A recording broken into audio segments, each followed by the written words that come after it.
Thomas likeness in Edmonton, Canada. 8 new confirmed COVID-19 cases in New Brunswick, Canada. Cara Cabusa reports in St. John. COVID-19 confirmed cases topped 1,000 in the DMV region. Ken Cruz in Fort Washington. In North Carolina, first COVID-19 related death reported. Communities connect virtually for support and for stay-at-home activities. Bernadette Raguini in Goldsboro. Los Angeles Mayor orders closures of recreational parks, beaches, hiking trails, and pushes for safer at-home order. Azea Rayo Tutar in Panorama City. Closure of non-essential businesses in Washington begins midnight. Michael Hudson in Everett, Washington. And Guam police say disobeying the coronavirus quarantine is an offense. Irishdale Radam in Guam. Also in this episode, card-making tutorial by Marilyn Salazar in Mission Viejo, California. Do-it-yourself projects and furniture hacks by Janice Muldong in Laguna Niguel. And health and wellness tips from Jennifer Valerio in Killeen, Texas.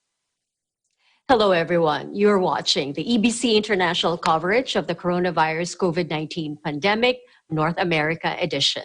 I'm Melissa Gonzalez, Manglekmon. According to the World Health Organization's Outbreak Situation Report, as of noon today, there are 413,467 confirmed cases and 18,433 deaths in 196 countries, territories, and areas.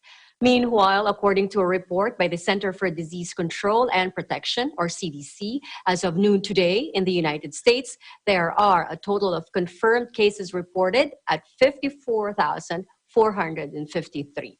Total deaths is at 737, and total jurisdictions with reported cases, 54. That's 50 states plus the District of Columbia, Puerto Rico, Guam, and the U.S. Virgin Islands. According to CDC, the cases of COVID-19 reported in the U.S. by source of exposure as of noon today, travel-related is at 584, close contact at 986, under investigation is at 52,883, with a total cases of 54,453.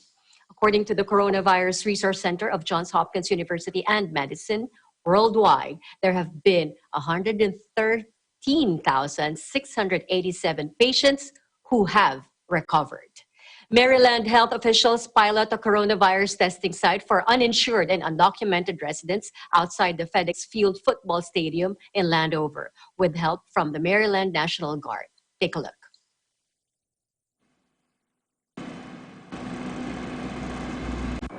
So for our testing site, so we would like to do a pilot to reach out to our uninsured population. That's the primary focus of this testing site. So we have a lot of folks that are undocumented, and almost 90,000 residents do not have health insurance and don't have a medical provider. So this site is going to be set up so that we can reach out to those residents. My staff will check them and do a basic assessment and decide whether or not they have symptoms. Those with symptoms will go through the entire process to see if they are eligible to be tested. They will have a telehealth visit with one of our providers. The providers will not be here on site. They will be back in their office because we're still seeing our other patients. Guard has come down. We've received these requests to come out and really support the local authorities, giving civilians the support that they need. It's really a multi-phased approach. What we're doing here is, you can see the tentage, so we have to build up the infrastructure, and then we help secure the site to make sure that the Department of Health has the resources and then manpower they need in conjunction with Prince George's County to run a safe, professional operation. We've received these requests to come out and really support the local authorities, giving civilians the support that they need. It's really a multi-phased approach. What we're doing here is, you can see the tentage, so we have to build up the infrastructure, and then we help secure the site to make sure that the Department of Health has the resources and then manpower they need in conjunction with Prince George's County to run a safe, professional operation. We have been assured, and we will have the proper PPE that's required to do this safely. I mean, the safety of both the folks coming in to get these screenings and the safety of the people here is of utmost importance. We can't in good faith send our folks out here without the equipment they need, and they will have it. Meanwhile, Senate Majority Leader Mitch McConnell and Senate Minority Leader Chuck Schumer defend a bipartisan plan to rescue the U.S. economy amid the coronavirus pandemic. The Senate is going to stand together, act together, and pass the historic relief package today. Take a look. The Senate is going to stand together, act together, and pass this historic relief package today. Struggling Americans are going to go to their mailboxes and find four-figure checks to help with their bills. Why? Because the Senate stepped up. I say to the American people, help is on the way. Big help, quick help. I say to the American people, because Democrats insisted on making this bill better, we can now call it a bill that puts workers first, not corporations. Top lawmakers said Wednesday the White House and the Senate have reached an agreement on a $2 trillion stimulus package for the U.S. economy and millions of Americans ravaged by the coronavirus crisis. The deal aims to buttress the teetering economy by giving roughly $2 trillion to help facilities, businesses, and ordinary Americans buckling under the strain of the coronavirus pandemic. It will put cash directly into the hands of Americans hard hit by the crisis, provide grants to small businesses, and hundreds of billions of dollars in loans for larger corporations, including airlines. Now let's check in with our Eagle News correspondents across the United States and Canada for the latest in their areas. First to join us is our Eagle News correspondent in Edmonton, Alberta. Good evening, Eliza. Hope you're Hi, doing Thomas. well. Yes, good evening, Eliza. Hope you're doing well. You're flying solo this evening. I am. Well, it's been a busy day here in Canada. Lots of news. We've got on one hand money from the government. On the other hand, money going to the government if you don't follow the rules. Let's take it from the top here.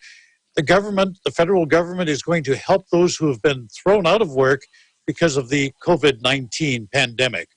Prime Minister Trudeau announced this morning that people will get about $2,000 a month for up to 4 months to replace that lost income. Here's the Prime Minister now. Far too many Canadians are having these tough conversations about finances and their future. Just look at the numbers.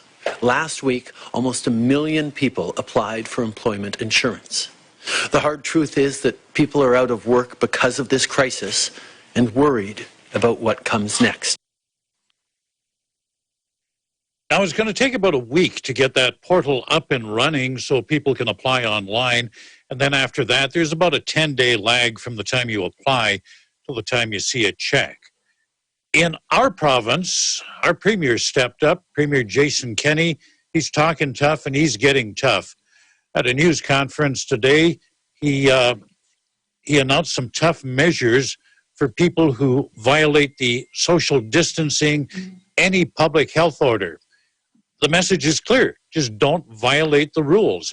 Fines have been increased up to $1,000 per occurrence. And for more serious violations, they'd go as high as $100,000 for a first offense, $500,000 thereafter. And that would apply to things, I guess, like businesses opening up something for a large gathering or something. Gatherings here still limited to 50 people, although they'd prefer they were a whole lot less than that. Now, the orders that people could be fined for violating include the 14-day self-isolation for travelers returning to Canada.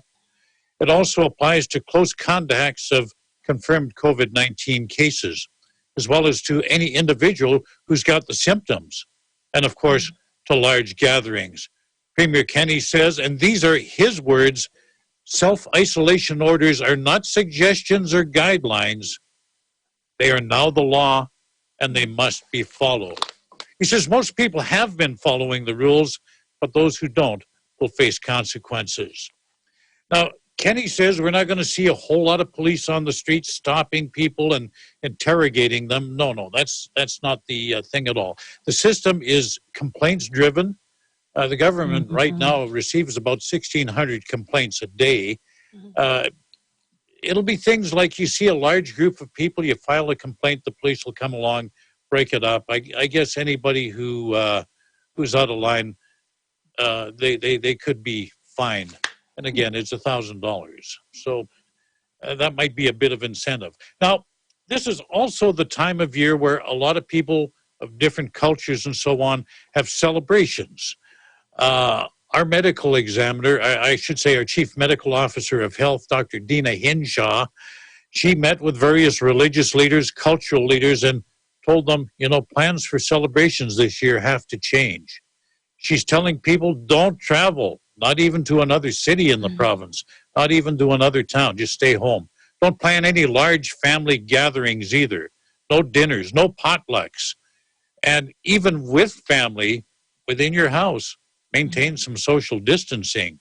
She says now's the time to stay home and limit the spread. So what can we all do? Well, we've got to keep our distance. Remember, we're all in this together. And the most important way we can fight this together is to stay apart. As always, I wish you good health. Take care of others, take care of yourself, and stay tuned to Eagle News for accurate and balanced coverage of the COVID-19 pandemic. In Edmonton, Thomas Sy Likeness. We live in interesting times. Thank you, Thomas. Thomas, it's just frustrating that people have to be fined in order to follow. It's simple, because the longer we refuse or we don't comply to the advisory, to what you said now is the law, to keep social distancing and to stay at home, the longer we wait, because if we don't follow, then this is not going to end. It's frustrating. It's really frustrating. And we even had an incident at the place where I work, and it resulted in a whole bunch of people just being sent home. Where the individual, his wife had returned from Florida, that's out of the country, of course, here, and he just kind of blew that off and, oh no, I'm coming to work anyway. Didn't practice the isolation, even though he'd been in contact with her, obviously. But some people just don't take it seriously, and I think the only way for some people, and that's why we have laws, because most of us are law-abiding. They don't make the law for you. They don't make it for me. They make it for the people who think they're above it. And sometimes the only way you can reach them is in the pocketbook. That's true. Find them. Well, thank you, Thomas. Thank you, Eliza. Still in Canada, there are now 8 new confirmed COVID-19 cases in New Brunswick. We have Cara Cabusao for the details. Cara? How are you today, Eliza? I'm doing good, Cara. Thank you. How about you? All good. Well, here in New Brunswick, as of March 25, 2020, the number of individuals tested is 1,276. And today, there are 8 new confirmed cases of COVID-19, so totaling of 26 confirmed cases already. But luckily, there are still no deaths. And all of the cases are travel-related. Well, here in the province of New Brunswick, the city of St. John, we are near the ports. So some of the cases are from the cruise ship. And beginning today, restrictions will be implemented for all travelers arriving in New Brunswick from outside the province. Interprovincial travelers, like the international travelers, will need to self-isolate for 14 days. All unnecessary travel into the New Brunswick is prohibited, and peace officers are authorized to turn away visitors when they attempt to enter. And travelers entering the province from Quebec, Prince Edward Island, and Nova Scotia will be stopped by peace officers and required to produce an identification. Contact information and intended destinations are being collected and tracked for all travelers, including those traveling through New Brunswick to another province. Like measures at the Canada-United States border, commercial traffic and essential employees will be exempt so that services are maintained and critical supplies are continued to move across provincial boundaries unimpeded. Police officers, firefighters, paramedics, and members of the military will also be exempt from these measures. So as you can see, the roads in St. John are really empty, and most of the stores are closed, and the ones that that's open is the grocery stores. But then you can see in the grocery stores they already put some signs that there's a purchase limit because as you can see, people are panic buying because of the situation. And sadly to say, not the stocks are not really filling up right away. Like it takes a while to stock up with food and all that stuff. That's why there's a purchase limit. And knowing that everything is closed except for the grocery and hospitals and nursing homes, there's pretty much nothing to do. And people in St. John are really scared as well because most of the people living in St. John is aging population. So they're really scared to go out their homes. And that's it for me. In St. John, New Brunswick, Arquebus Eagle News will live in interesting times. Thank you, Cara. You mentioned that a bigger chunk of the population in St. John are the elderly. And are there community efforts to help the elderly? Let's say they need something, they need to get something from the grocery. Are there groups or community like volunteers? Initiatives, yes, or volunteers who help the elderly get what they need from the grocery so they don't have to go out? Well, there are social workers and volunteers from the Canadian Red Cross here that recently was put up because the elderly people weren't able to get out from their houses. And there are private companies that provide those things like deliveries that will be readily accessible for the elderly people. Yeah. Okay, thank you, Cara. Hopefully you, the shelves get restocked so there's stuff to deliver. Yeah. Thanks, Cara. In the DMV region, we have Eagle News correspondent Ken Cruz, who will report on COVID-19 confirmed cases, top 1,000. Ken? Hey, Eliza. Good evening.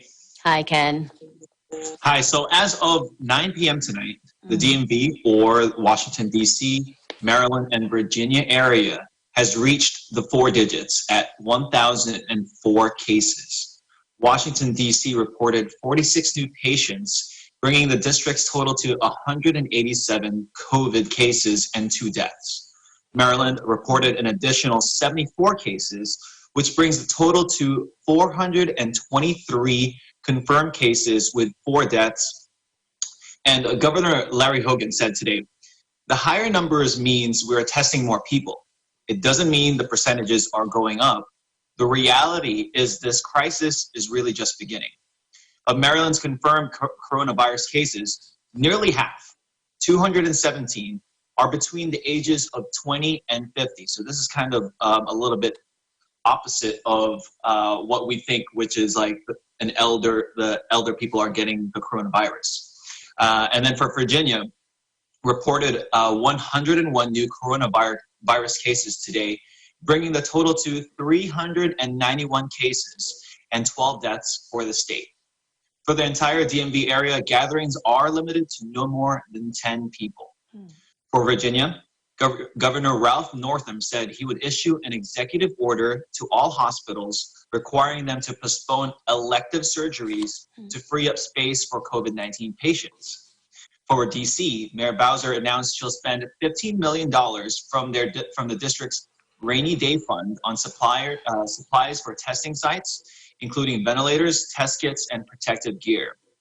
On another note, Washington, D.C. has received more than 20,000 claims for unemployment benefits in the past 2 weeks, and this is equaling half of what D.C. usually gets in an entire year. Finally, on a lighter note, today, March the 25th, is Maryland Day, which observes the anniversary of the landing of the first European settlers in the province of Maryland on March the 25th, back in 1634.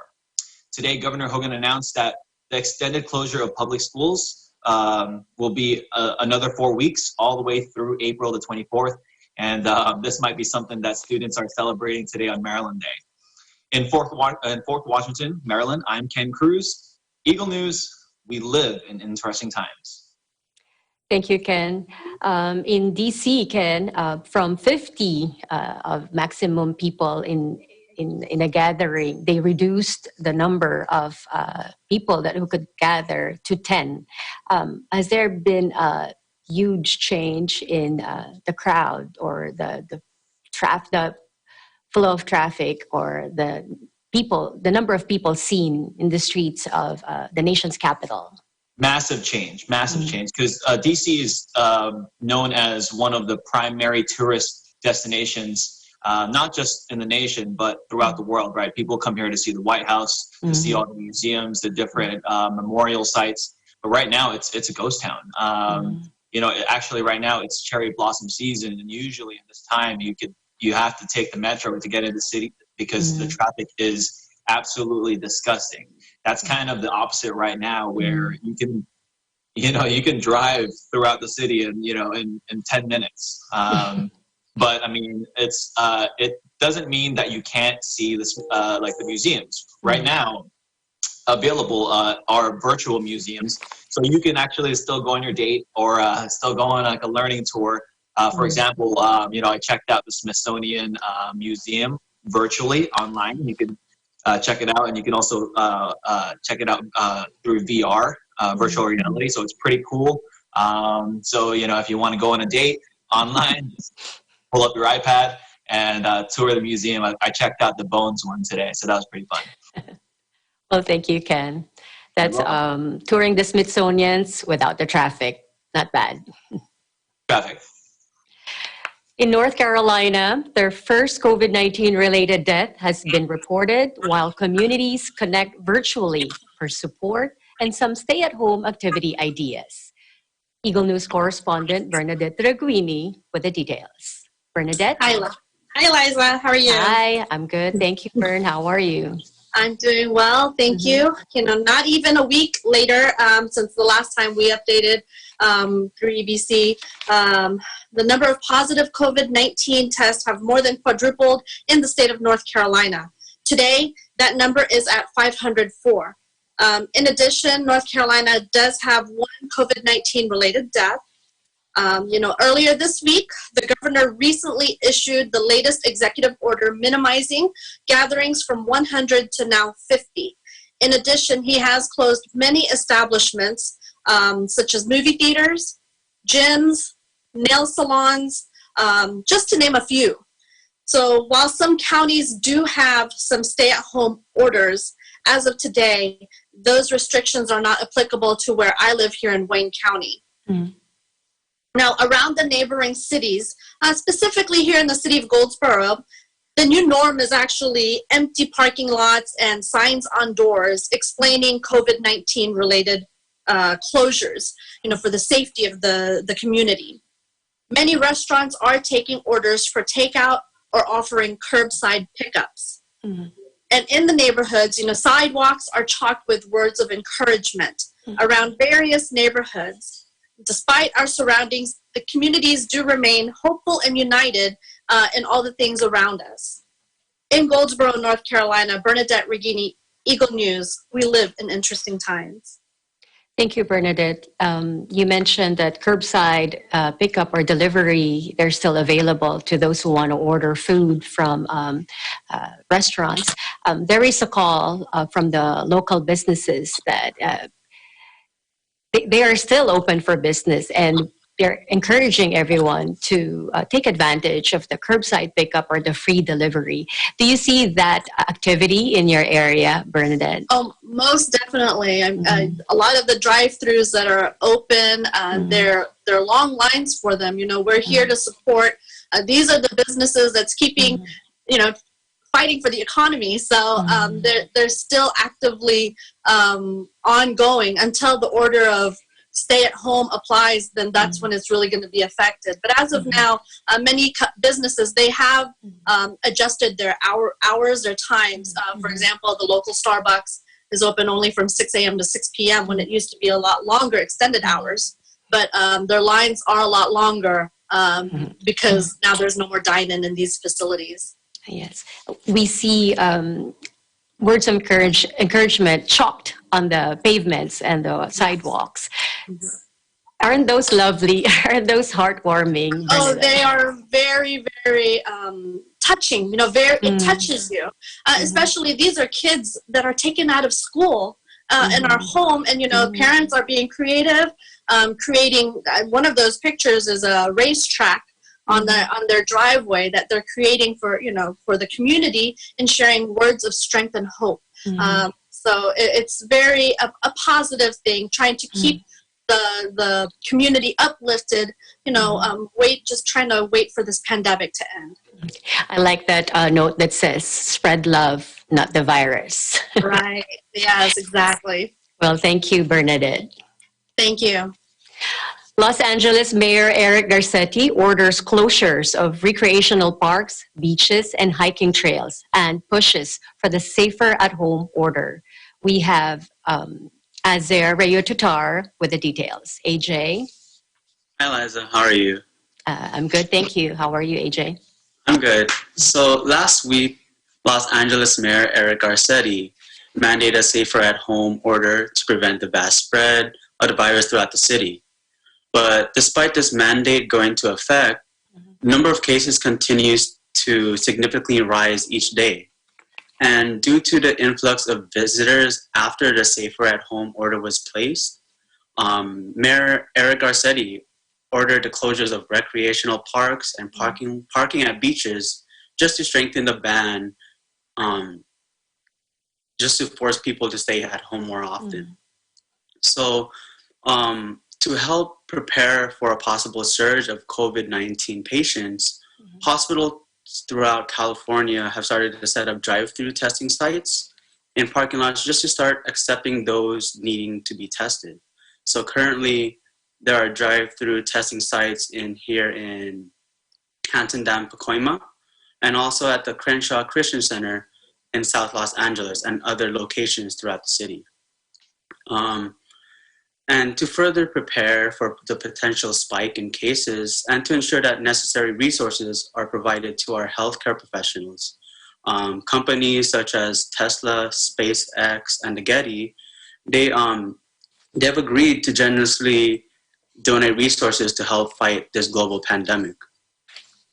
So it is our team here in LA, Eliza, that city officials, organizations, and the entire community join efforts to help fight this COVID-19 pandemics.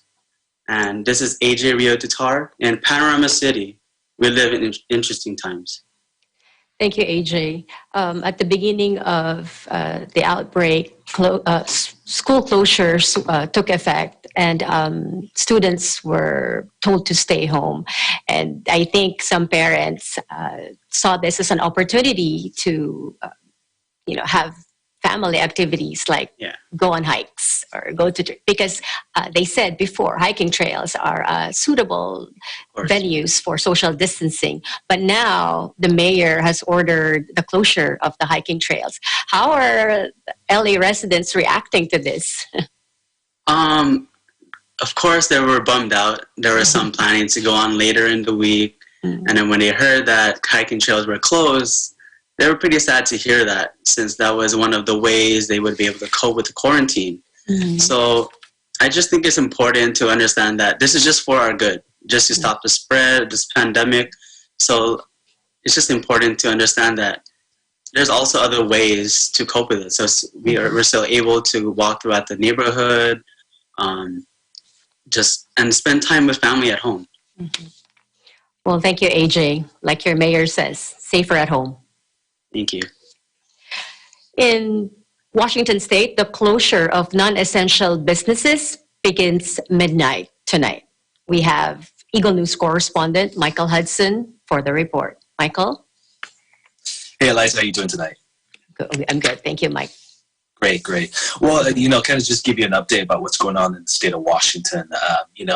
Like you said, yes, the midnight tonight is the deadline for all the non-essential businesses to close their doors for the next 14 days at minimum. Our governor made an announcement Monday night giving those businesses 48 hours to do so.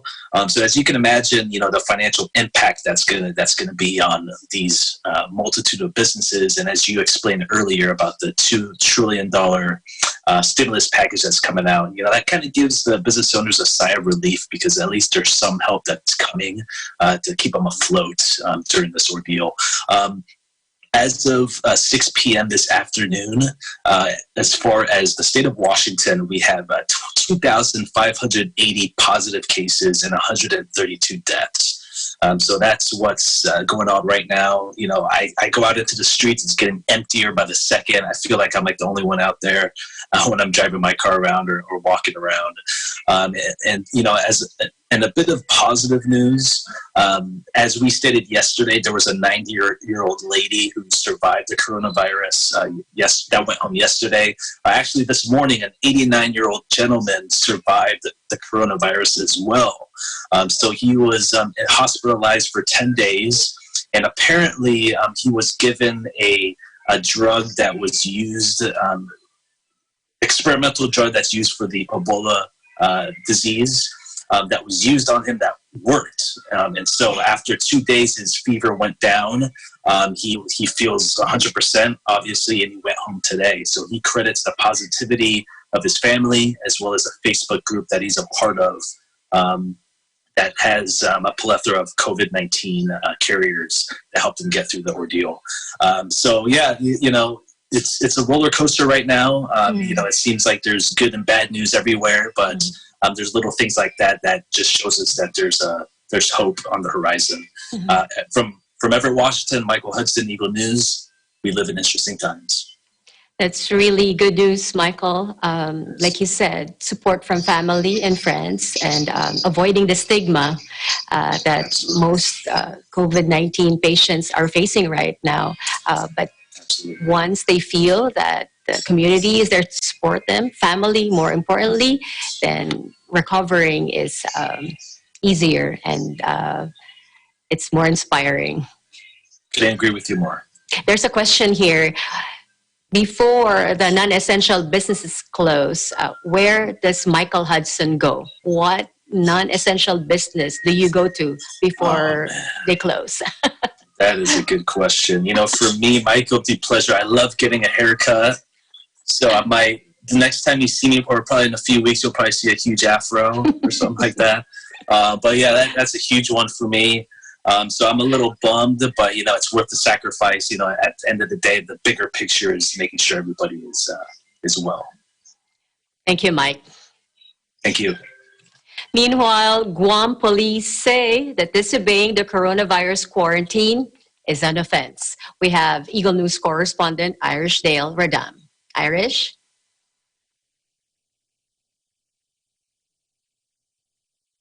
Hi, Irish. Irish? Okay, we'll go back to Irish in a little bit. Please stay tuned. We will be right back.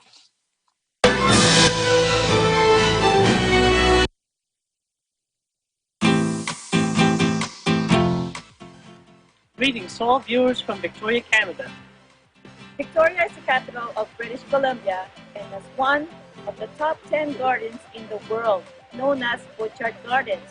Victoria is also known as a city of gardens, boasting nearly 1,500 hanging baskets around the city during the summer. We are here in front of the Parliament building, which is the seat of the Legislative Assembly of the province. There are 3,560 bulbs lighting up the building creating this beautiful display. For Eagle News International, I am Jeanette Guazo. And I am Neil Guazo from the Canada Bureau.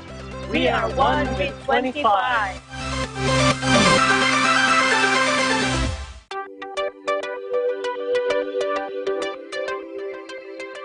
Watch your favorite Net25 shows on OSN channel 725, same day as the Philippines. Watch your favorite Net25 shows live and on demand anytime, anywhere on any mobile devices on OSN Play.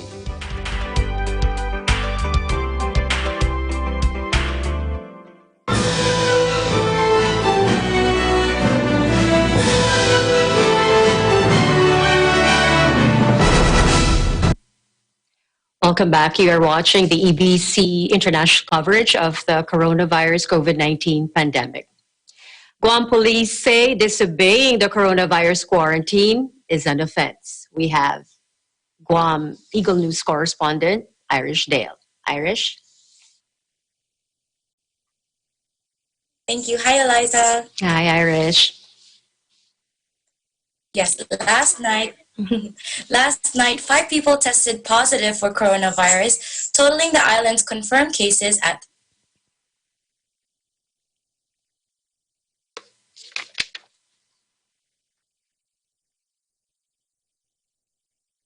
Okay, we'll go back to Irish in a little bit.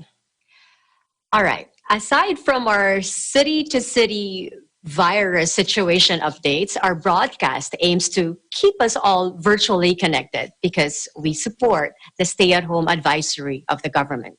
And one way to stay connected is to share with each other through video chat our experiences and ideas. Tonight, we have with us Marilyn Salazar, a homemaker, a businesswoman, and a craft artist in Mission Viejo, California, who will share with us her talent in card making. Marilyn, hi. Thank you for joining us.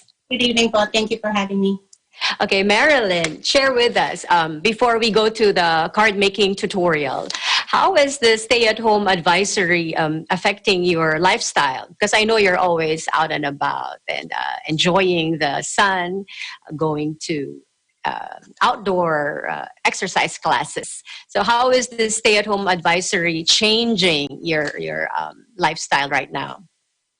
We're okay, Paul. Here in Mission Viejo, we keep ourselves busy. We're staying calm, and Ron and I, my husband and I, are I'm sorry, Paul. We're trying to catch up on projects at home that have been neglected. So it's been good for us, Paul, even though we do love outdoors and we love to be out there. But staying at home, it gives us bonding time. And now, instead of hiking together, we play board games at night. And when that's done, we watch Netflix, and then I go upstairs to my craft room and make something. Okay. Speaking of craft, in this digital age, why do you think paper cards haven't lost their charm when it comes to sending love notes to the people that matter to you?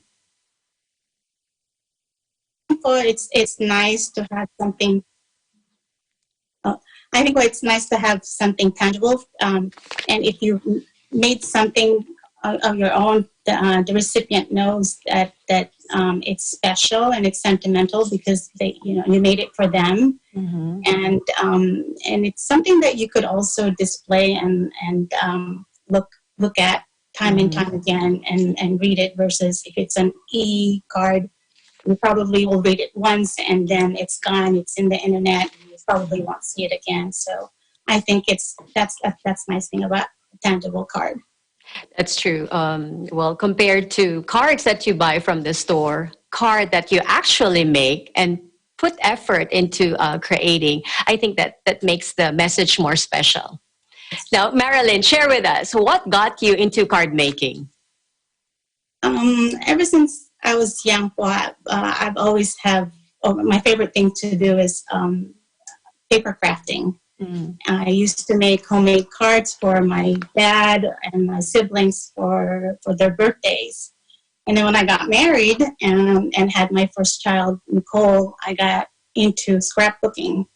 And if you're a scrapbooker, over time you buy lots of papers, lots of ribbons, and other embellishments and other tools. And over the years, I've accumulated and grew so much stuff that, what do you do with all those things that's left over? I didn't want to throw them away, so I got creative and started making cards with them. Okay, Marilyn, we know that aside from creating these cards or making these cards, you hold fundraising card making workshops to donate to the American Cancer Society, or you hold ladies' night for friends and family, where you guys make cards, like dozens of them, and then they get to take it home. And sometimes you use them as gifts and prizes for parties. Why?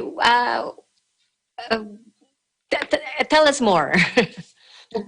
Well, many years ago, I got involved in Relay for Life, which is a cancer cost program, and you had to have a group, and in part of the group you have to be a captain, and as a captain, you're responsible for collecting donations, and I really hate upfront money donation asking. So I thought, why not put my hobbies to good use? So I invited friends over. I prepared craft making for them, the card making for them, and they love it because they get to go home with something while supporting a good cause. So it's a win-win for everybody. And okay, now before you take us through how to make a beautiful card tonight, what tools and materials do beginners need in order to create their own greeting card? Well, the basic supplies that you need, of course, are paper stocks. This is an 8.5 by 11 paper stock. And paper stock is just a thicker paper versus an ordinary paper. You'll need adhesives, and these are just some of the samples. You could use tape or glue stick or even glue, liquid glue. But I like using this two-sided tape because it goes a long way and it's more economical. I also need a paper trimmer, which is what this is. And if you don't have this, you can use your scissors. You need something to write with, so you can use a marker. Kids can use crayons, and even a Sharpie you can use. And another thing that would be fun to use are designer papers or just pattern paper. So those are the basic things that you need for a simple card making. And then of course, from there you can, have more stuff that can make your card more beautiful. Okay, let's go over it again. Paper stock, adhesive, paper cutter, that's scissors or the paper trimmer. Yes, paper trimmer, and patterned paper and pens. Yes, Bob. Okay, let's get on with it. Let's see. What are we making tonight? Well, first for the beginners, I wanted to show just a simple card. And if you don't have many craft supplies, you can even use a piece of wrapping paper, and that could be your design paper or your pattern paper. You could even use old birthday gift wrappers, huh? That's correct, Paul. Yeah, if you don't rip it apart. Right. So this is just to show real quick that the simple card making or card that you can do if you don't have a lot of supplies. And then I stamp a greeting, and then you just adhere this to the card that you have, and there you go. You have a simple card that didn't cost so much, and you didn't need to have all the supplies. And by the way, these supplies can be bought in scrapbooks, hobby stores like my store. But tonight, I'd like to show you how to make a card using wood stamps Okay. and paper punch. Paper puncher. Okay. Does this give texture to the card? Because I like those cards that are three-dimensional. Yes. So that's what we're gonna do, Paul. All so right. This is the sample of the card that we're going to make tonight. Mm-hmm. Okay. So you take your 8.5 by 11 cardstock. Okay. And this makes 2 cards because you will cut this in half. Mm-hmm. So I like you said, if you don't have a paper trimmer, you can use a scissor by just cutting in half. But I like using. Highly recommend a paper trimmer because when you cut it, it gives you that clean cut look. Yeah. When you cut it. And you can also use those to fold it, right? That's correct. To give a good fold to the paper. That's correct. Some of the paper trimmers have a scoring, so this is what you could use also to get that nice crease to your card. There you go, crease. Yes, Bob. So this is your 8.5 by 11 paper cardstock, and I cut this in the 5.5. And that's another nice thing about the trimmer is that it gives you the measurement and the guidelines, like what you had here. But if you don't have it, you could always just fold it like it says and kind of crease it like that and then cut it. And that's the middle. Yes. So we'll cut it in 5.5. Okay. And there you have 2 cards. So this is kind of your base. Okay. So you take that card and you fold it in half. And to add layers like this, I've already pre-cut some paper just to make it faster. Okay. So this one here is measured at 3.25 by 3.5, and then slightly smaller than that is 3.25 by 3. Okay. So that's what we'll do right here. That's instant border right there. Yes, Paul.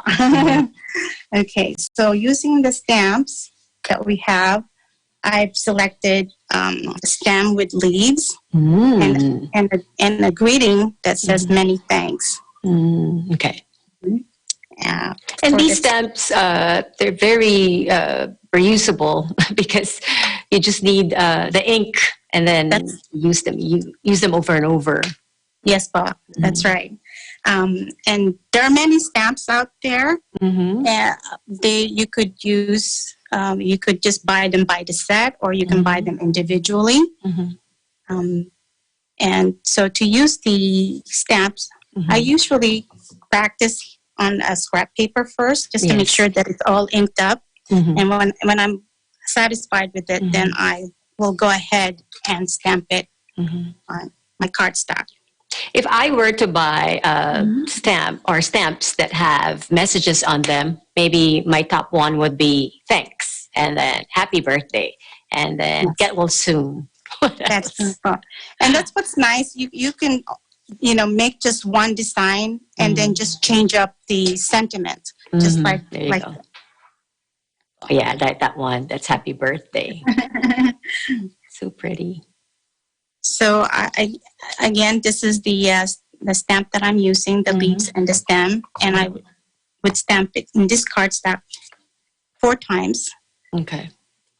With one a little bit higher than the other, so that the papers will not be all aligned and not fit.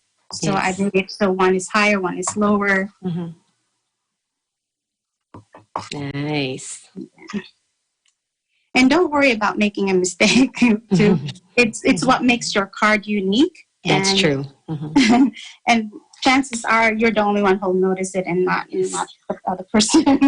That's what they call perfection in imperfection. Yeah. And then, so when I talked about having so much scrap when I was scrapbooking, these are like the samples that I was talking about. So these are the ones that I use to make those flowers. Okay. And these, just to show you how to use also the paper punch. This is the small flower that I use. Okay. I turned it upside down and I just put the paper in and punch it. And that would be my flower right there. Okay.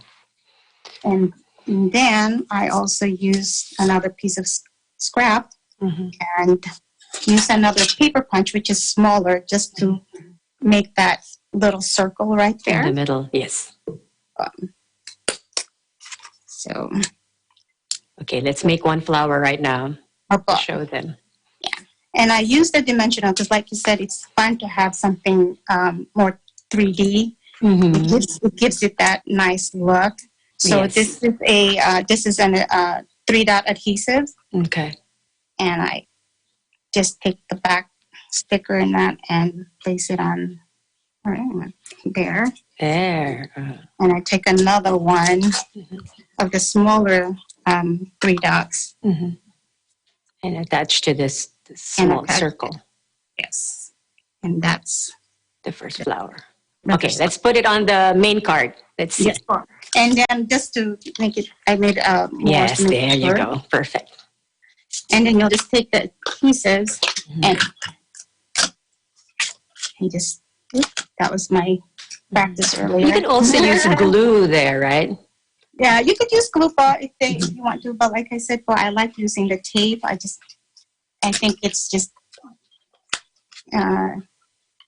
goes a long way. And then that I'll adhere also here. Yeah, okay.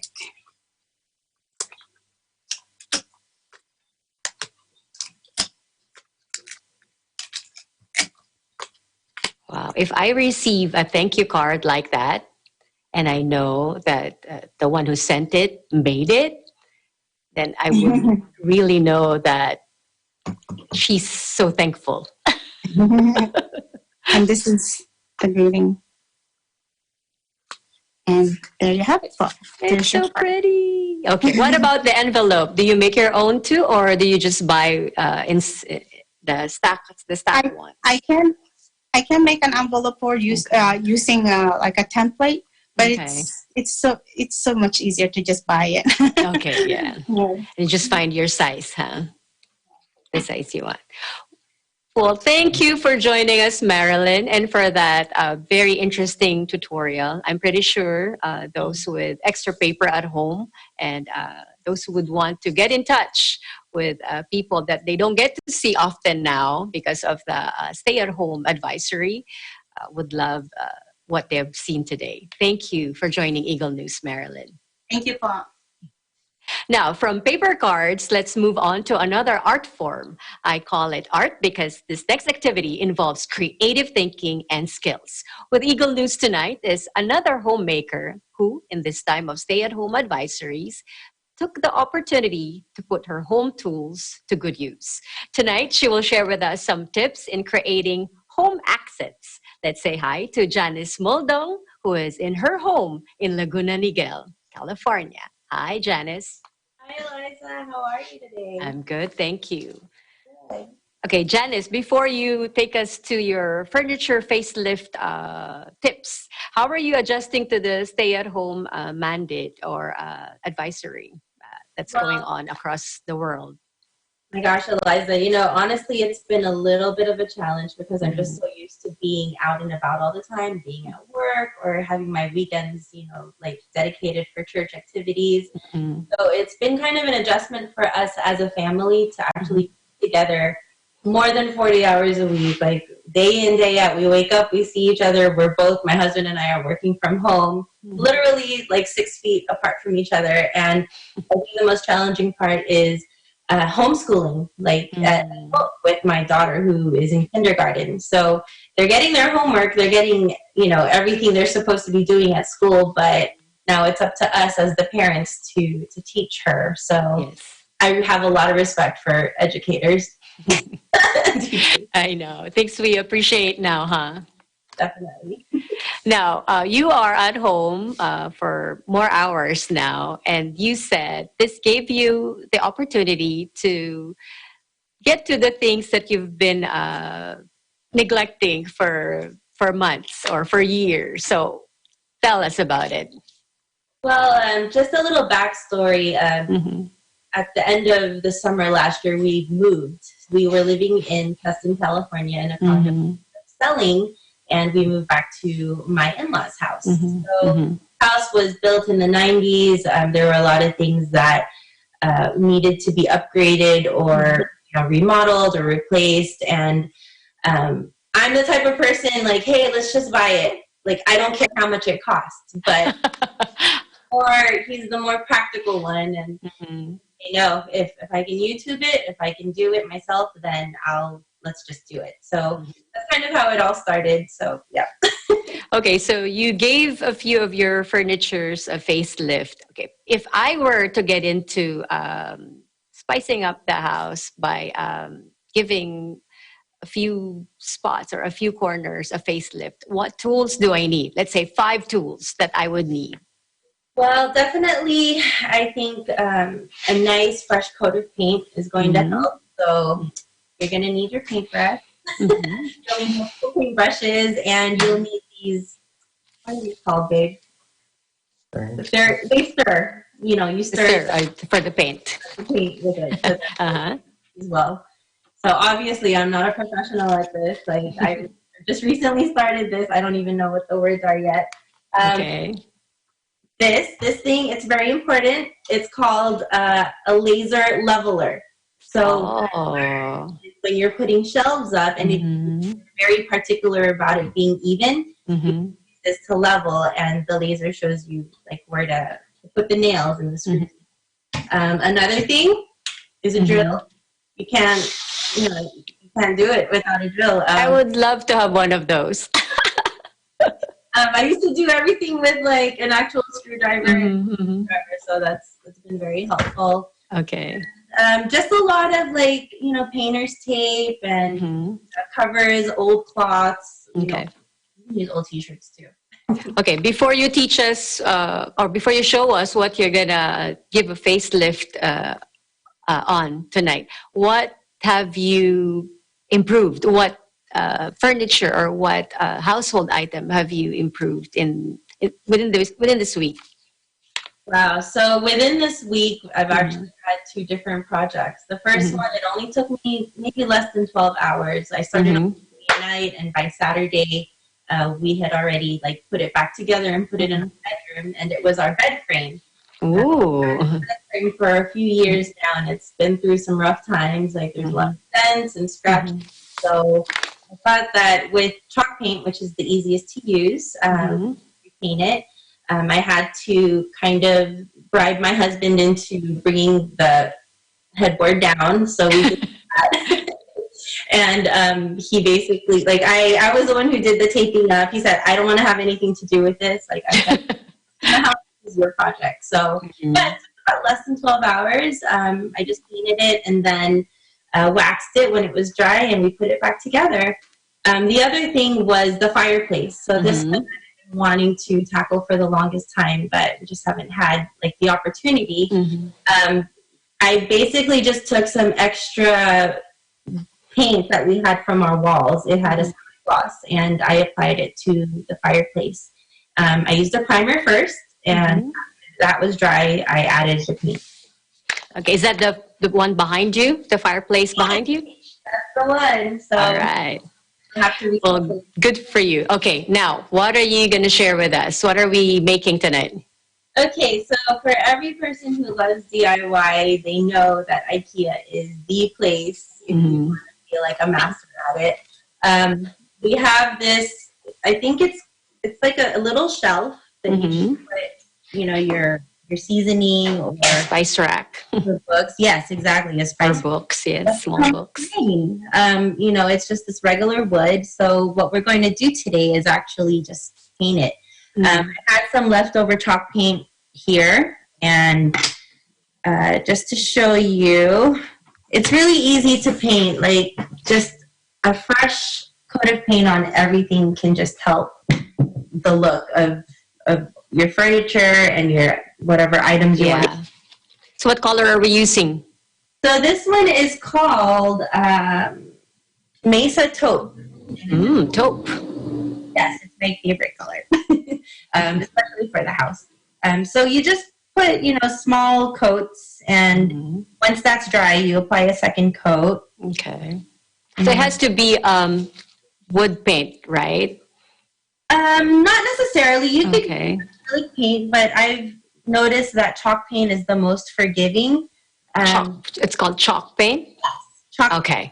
I like it because you can use it on any kind of surface, whether it's wood or metal, plastic, anything really, even rubber or leather. Oh. Yeah, it's really, I feel like it's so versatile and you can just use it anywhere. So, and it's really forgiving. So you don't have to prime it. You don't have to sand anything.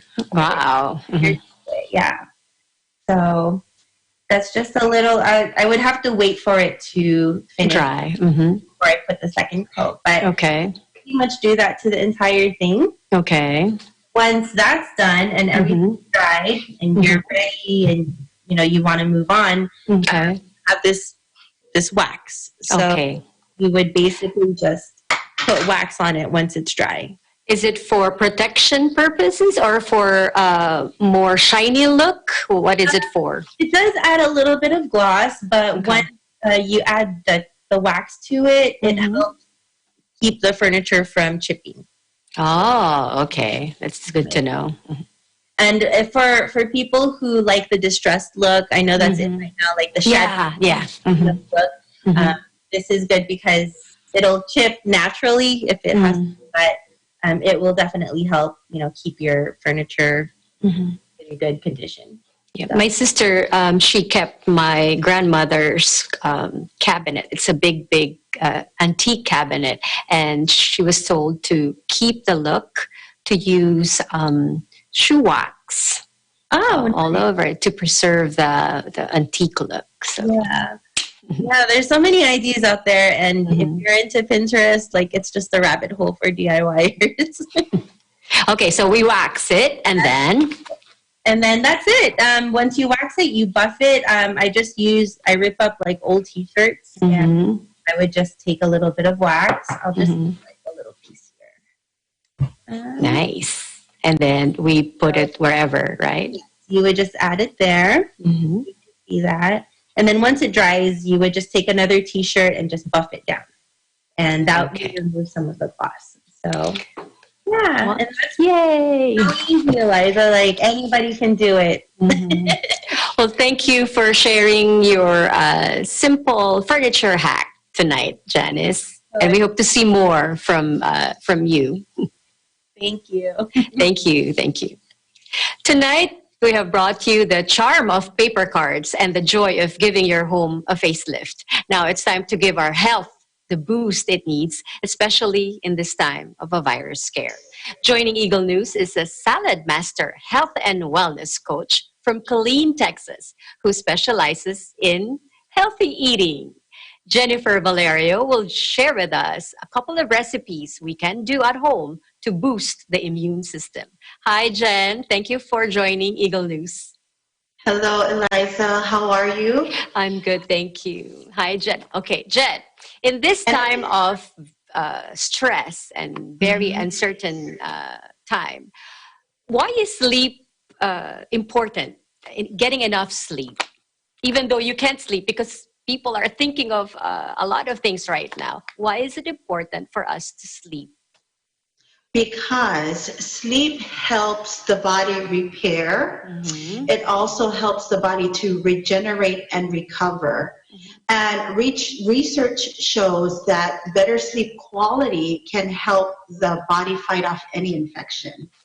And we all know, I mean, it's common knowledge that when we have the proper rest of 7 to 8 hours, we're more energized, we're more rejuvenated. And with that, it helps boost our immune system. When we're tired, we're sluggish, all the more our immune system is minimized. Okay, so if we have enough sleep, we feel good when we wake up, and it gives us an opportunity to be positive the rest of the day. Why is a positive mindset a requirement, especially these days? The mood is always key and important. It's all in your mindset and having a positive attitude.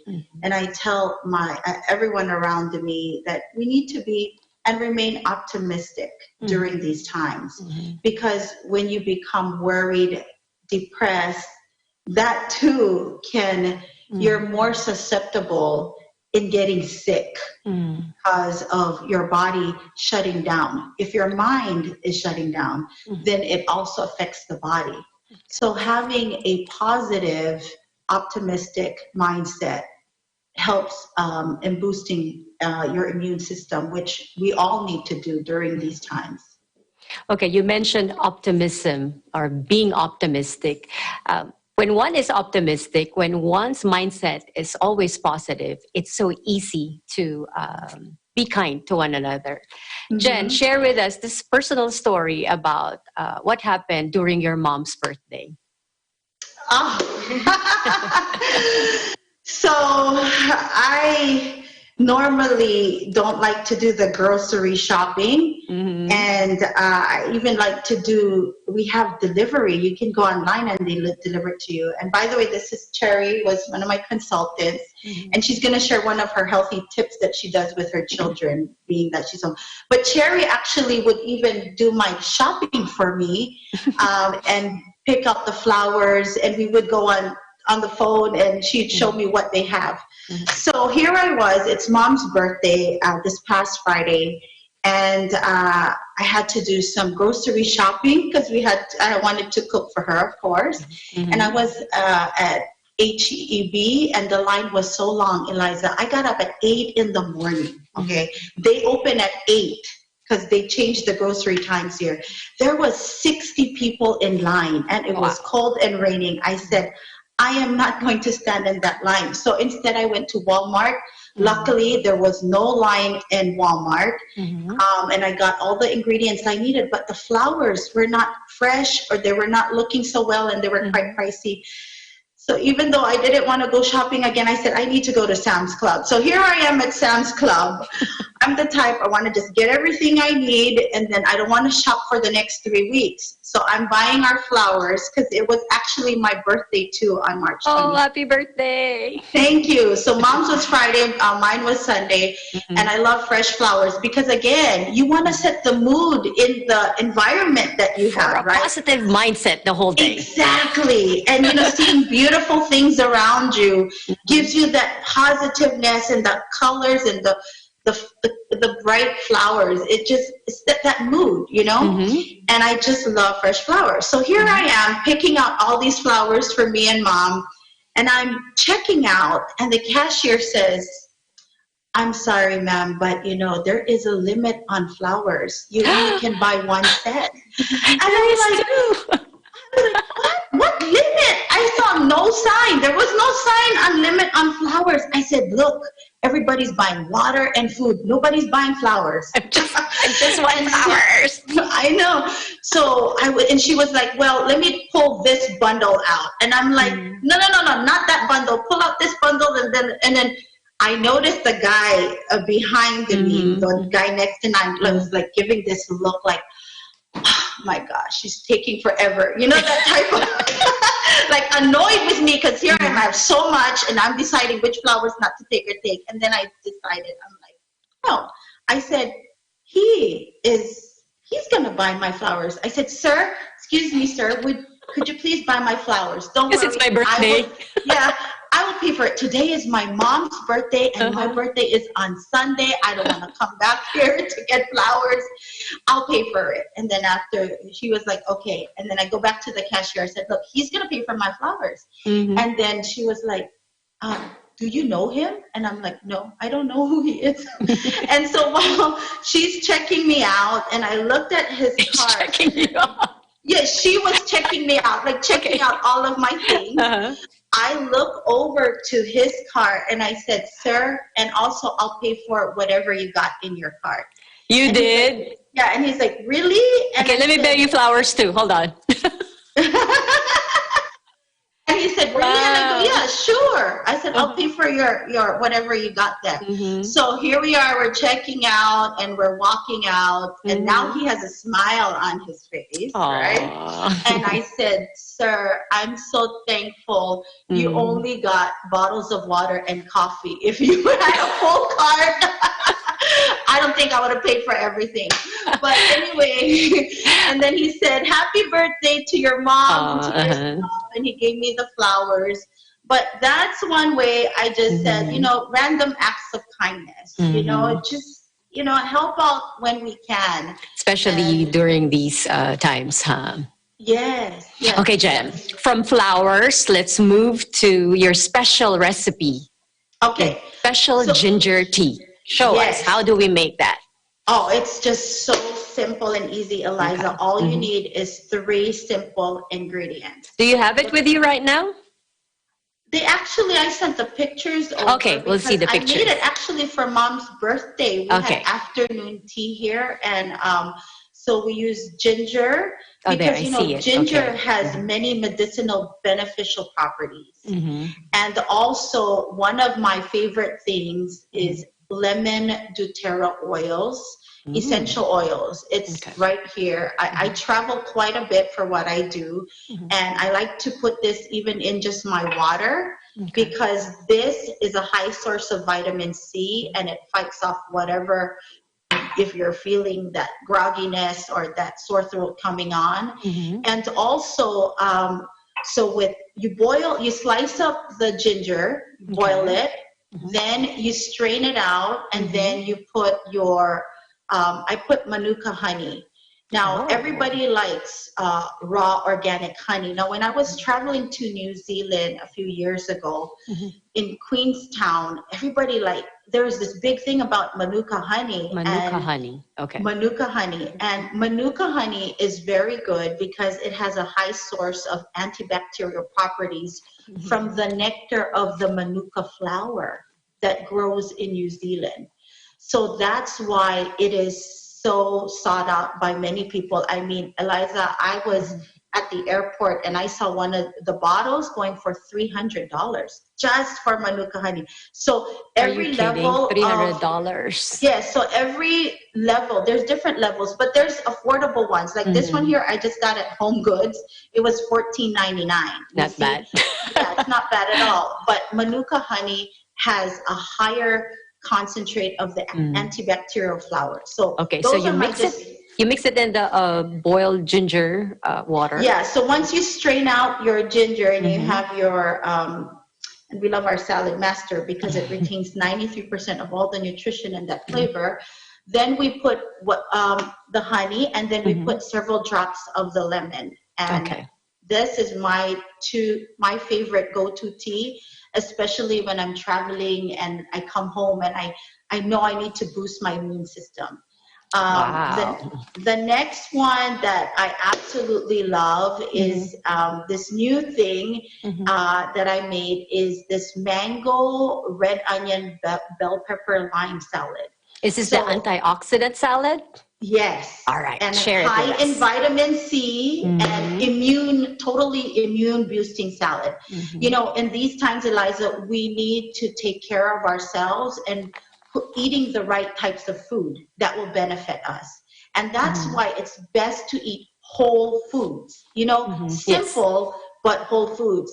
And I even tell the kids and that try not to eat fast food, try not to eat frozen meals because that's so full of preservatives, you know, try to eat whole foods. So in this salad, there's mango. And mango is another source of vitamin C. There's also red onions. Red onions is packed with nutrients, high in vitamins and antibacterial properties. And they're sweet too, right? The red onions. And sometimes if ever you're getting a cold, actually I got this red onion idea from one of my consultants. You know, last year was the flu season. She has 4 daughters. All of her daughters got sick and she never got sick. And I'm like, how is it that you never got sick? She said, Jen, I would eat red onions. I go, really? And she would dip it in. Like how you would eat an apple? Well, she would dip it in vinegar. You know, Dato Puti, it's a Filipino vinegar that we like, right? You would dip it in the Dato Puti with some salt, and it's so good, and you just eat that. Like so pork rinds? Yes. Yes. Like raw? Like the pork belly, yes. You like that too. So anyway, she told me that. And one night, like I was getting ready to do a cooking show and I wasn't feeling well. And Eliza, I remember what she said. So I grabbed some red onions, I sliced it up, put it in, and it knocked out whatever flu or cold that I was going to get. I never even got it. So I can swear by red onions. Okay. Mango, red onions, what else? Bell pepper, because it has green or red? carotene. Any color. Any color. Okay. The more colorful, the better. Okay. And it has vitamin C. Then I also use lime because lime fights infection and has a lot high concentrate of vitamin C as well. Then I use that's what I use, just lime. And then that's my dressing, and I put Himalayan pink salt. Now, have you used Himalayan pink salt before? Yes, very good. Well, I have it as a lampshade. No, you have to buy the salt. Okay. And the salt is very good because it's better than sea salt. It has 84 traces of minerals and nutrients. Okay, that's the pink one, right? Yes. Yes. And you Or can like even have salmon the color. grinder. Yeah, we have it here. Can we show her real quick? You want to see what we use? Yeah, here? sure. So we have this little, and you can get this at Amazon. You see this? Okay. And it grinds it. Okay, You see? so it's fresh. Yes, and freshly grind Himalayan pink salt. Thank you. And now Cherry here, she is a mother of two. And Hi, Cherry. Thank you for joining us. She has some great recipes or things that she does for her kids because she's homeschooling her kids. So Wow. And a lot of us are homeschooling now. A lot of moms are homeschooling kids now, moms and dads. Okay, go ahead, Cherry. Yes, it's not easy. So yeah, we have to do this homeschooling thing. I think everybody is doing it now because every school is shut down. So, you know, kids, they like to eat. They like to snack. So what I do, I try to make their snacks as healthy as possible. So one of their favorite snacks is cake, because who doesn't like cake, right? So I make their cake by scratch. So I just make it with all pure vegetables, no oil, no water, using our salad master. There you and go. they like, even though they like French fries, they like to go McDonald's, they like to eat French fries, so I just make it at home. Homemade, all homemade.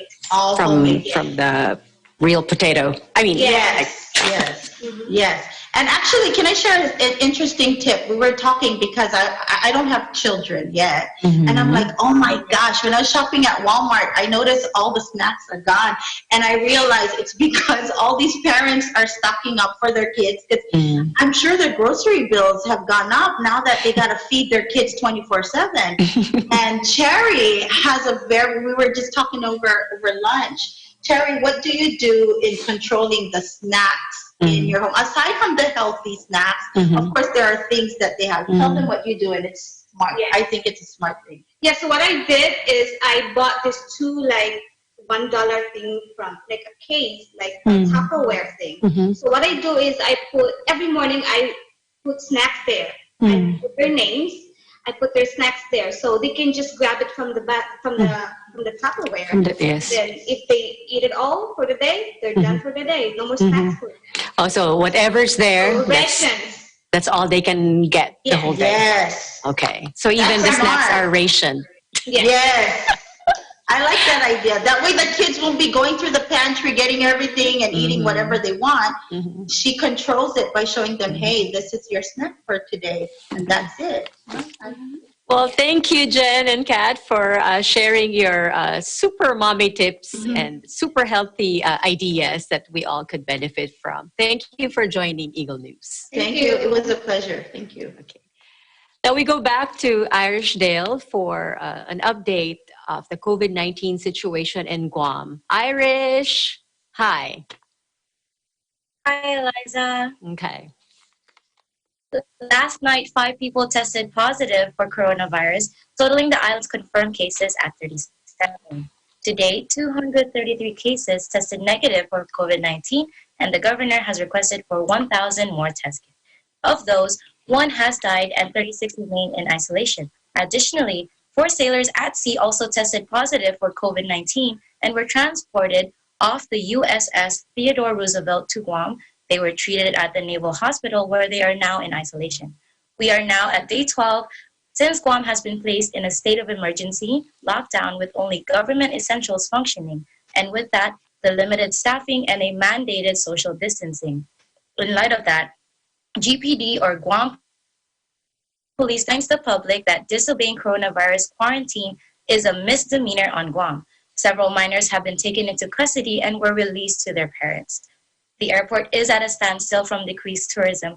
According to Pacific Daily News, during winter peak travel, the airport saw 42 arriving flights a day with 6,200 passengers. Season saw 32 flights. Guam is a tourist hotspot, but now the airport sees just 2 flights a day, with United Airlines carrying about 120 passengers. But for the positive, all throughout Guam and the world, for that matter, has felt the weight of the financial burdens as a result of this virus. Residents eagerly anticipate the national coronavirus stimulus package that has yet to be released by the U.S. Senate.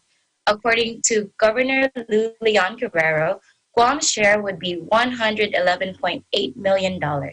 Some key items of the bill include $1,200 cash assistance for individuals, $2,400 for married couples, and $500 for each eligible child. This is eligible for all U.S. residents with an income to $75,000, including those with no income or depend on Social Security. A tax credit for some businesses by 50% of wages paid to employees during the coronavirus crisis, and boosting Medicare payments for hospitals that treat coronavirus patients by 20%, and hospitals can request accelerated payments from Medicare. Those are the latest COVID-19 updates from Guam. Thank you very much, Irish Dale. You mentioned the implementation of fines to those who would ignore the mandate of social distancing or breaking the curfew, and a lot of minors are seen violating the curfew. How are parents or families dealing with this? Because if these minors think that it's okay to roam around and walk about the city, then they're not helping at all. So how are families dealing with this? I think this is frustrating for everyone, and minors, they're not used to this this lifestyle where now they are required to go home. We are always used to going out, going to school. But I think minors do need to understand that staying at home is crucial to limiting the coronavirus spread. Though the virus might cause mild to no symptoms in some people, it can be deadly for others. The netizens here on Guam, they plead with the public on their social media, like stay at home for the sake of others. But Liza, I think what's interesting, what's buzzing and trending on social media accounts to fight off the boredom and cabin fever, people are creating YouTube accounts, getting into TikTok. Friends are challenging their friends to do online exercises. Like a popular one is the push-up challenge. I myself have not received that challenge. And when I do, maybe I'll exercise finally. Well, thank you, Irish Dale. My daughters, too, they participate in these challenges, like post a picture when you were babies, or post a picture with your friends during this time, or the year 20-something. So all these challenges just to keep them occupied. But in some states, online schooling will resume this Monday, and online classes. So they'll be back to school, sort of, but virtually. Thank you for joining us, Irish. Thank you, too. Well, we are feeling very artsy tonight. In fact, this next stay-at-home activity we are about to share with you involves the art of folding paper. Yes, folding paper is a form of art. According to origamiway.com, origami originated from China and was popularized in Japan. It is the art of paper folding. In Japanese, ori means folding and gami means paper. Origami is about folding paper into birds, butterflies, flowers, dogs, cats, and even cartoon characters. This art form is more than just paper folding. Let's hear more from Ariana Andrade. Origami Cranes. You want to start off with a square piece of paper. Fold it in half and fold that half in half again. You should end up with a smaller square. Open the paper back up and fold it diagonally.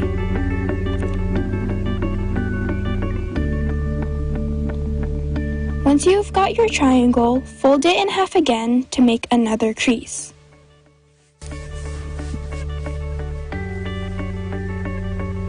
Open it back up and you should have creases in a snowflake shape. Fold one side in like so.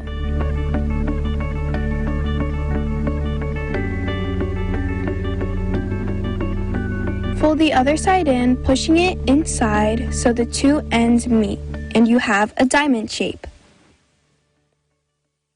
With this shape, you want to fold in the corners to the center crease.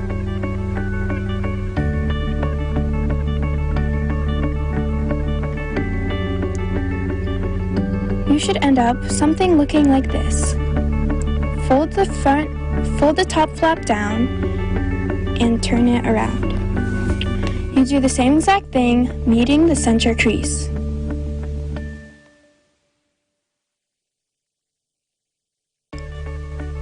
You want to open it up so it looks like this. Where the creases are, you fold in to the center and make a diamond shape.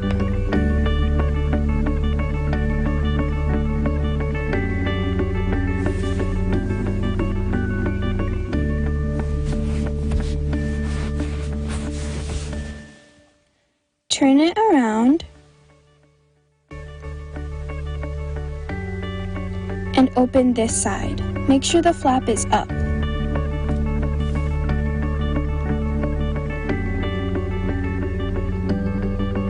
Fold in one half again and the other side too. The creases will help you. You then want to see the side that is open and fold into the center. Use the corners to fold into the center.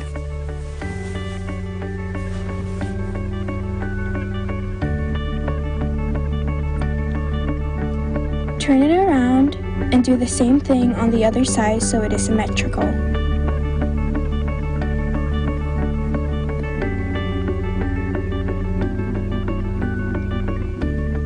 You then go to the side and open it up that way. You should get something that looks like this. Fold the long parts up and open it from the side again. One side will be the head and one side will be the tail of the crane. Stretch it out a little bit so it looks more like a bird. Bend the head so it has a beak. You then fold down the wings and there you have it, a paper crane. From Santa Clarita, California, Ariana Andrade, Eagle News. We live in interesting times. Before we go, a few reminders. Wash your hands often with soap and water. Cover your mouth and nose while sneezing or coughing. Avoid touching your eyes, nose, and mouth. Avoid contact with sick people. If you are sick, stay home and call your healthcare provider. Practice social distancing. Keep distance between yourself and others and avoid crowds.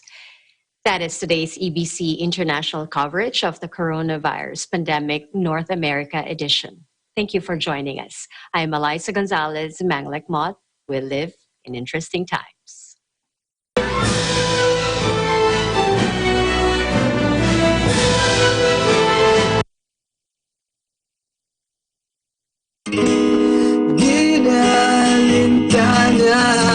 Daing ng katuwang lupa, dalangin ay huwag sanang bumigay. May pagyayang naghihintay, kalabang di maaninag, pilit sinasalag sa ngalan ng tungkuling nakasalalay sa aking kamay. Hanggat makakaya'y iaalay buong lakas na taglay alang-alang sa maraming buhay.